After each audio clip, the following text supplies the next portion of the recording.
Hello, everyone. My name is Elisabetta Pop, and I'm a PhD student in politics at the New School for Social Research in New York, and I'm also a member of the Colonizing East Europe Studies at the New School.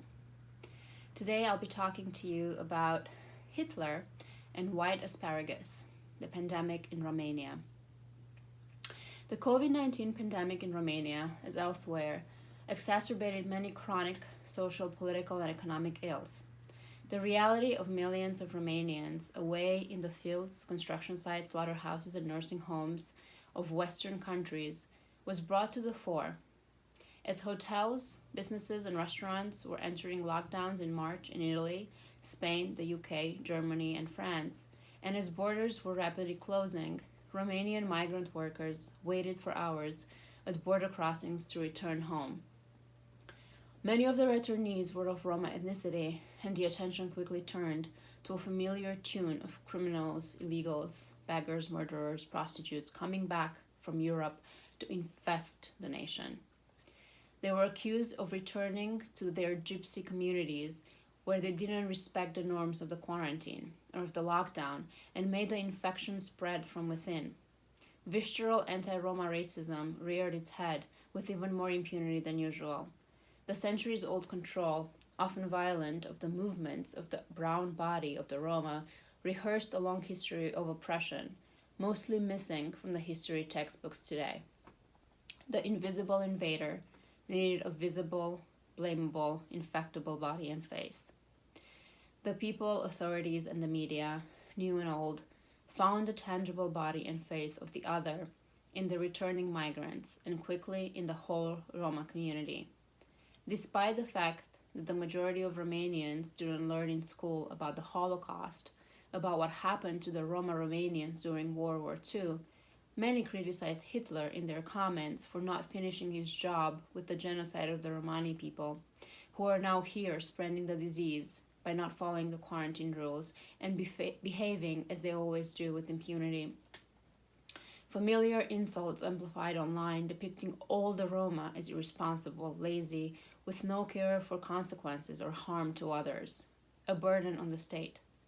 In times of fear, panic, and uncertainty, Romania's pandemic is also one of long festering structural inequalities, injustice, violence, racism, and lack of opportunity for a large number of Romanians, and even more so for the Romani people, who have a long history of discrimination and marginalization in this country. As the military, gendarmerie, and the police blasted the national anthem on the empty streets of the lockdown country, images of an invasion at the borders were vividly showing Romanians returning home from abroad, bringing the virus and their infected bodies as strains on a healthcare system they do not contribute towards. Coming home from the West to be with family, or because they lost their jobs and livelihoods, they argued that their remittances are more contribution than of those who stay put. They argued for their right to be home during a global crisis and thought about their futures in a country that forced them to be, for years, fruit pickers, construction workers, caretakers in the better off economies of Western Europe.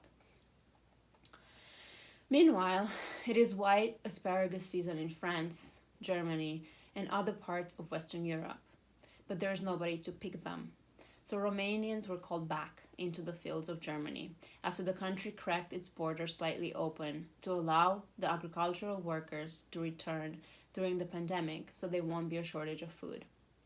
Romanians' initial pride as being considered the essential workers of Europe quickly revealed them as the expendable workers of Europe.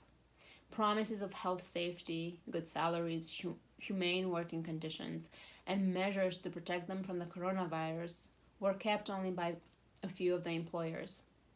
With 14-hour workdays, workers who refused to pick vegetables on Easter were kicked out with no pay and no means of returning home in a lockdown.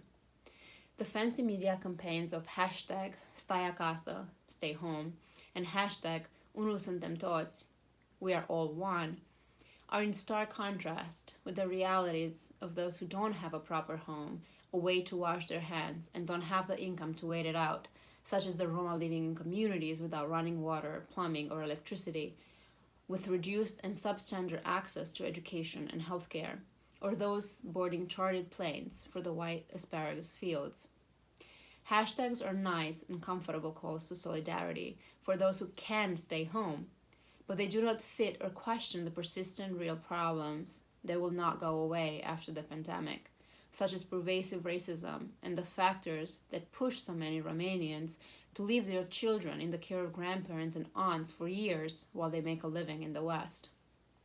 Hashtags are not enough to address the situation of the Romani people, from the 4 centuries of enslavement, genocide during World War II, to the current state's response of insults, discrimination, police violence, and online threats of jail and extermination.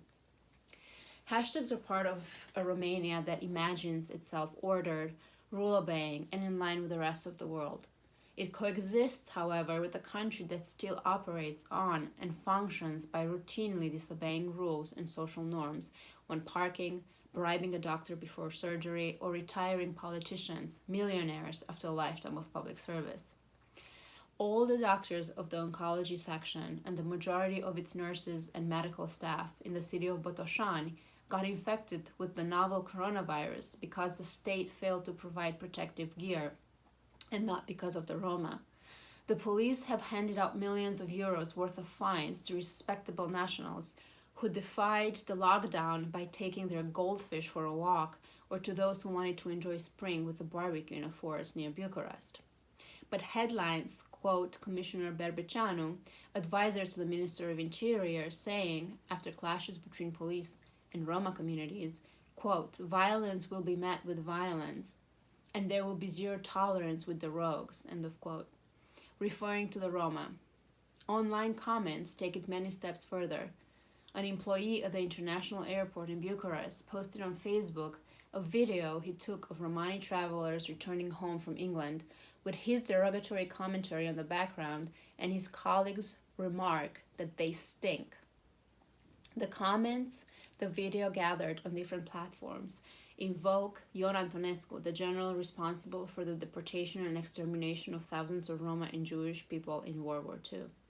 They make references to the crematorium, and they call Roma in the video by the derogatory word troară, which means crow, accusing returning migrants and Roma for being disobedient and thus the culprits of the pandemic, allows separating and absolving the obedient citizen entitled to healthcare and state support from the other culpable who brought this upon herself, or who is genetically incapable of order, as many arguments against the Roma are articulated.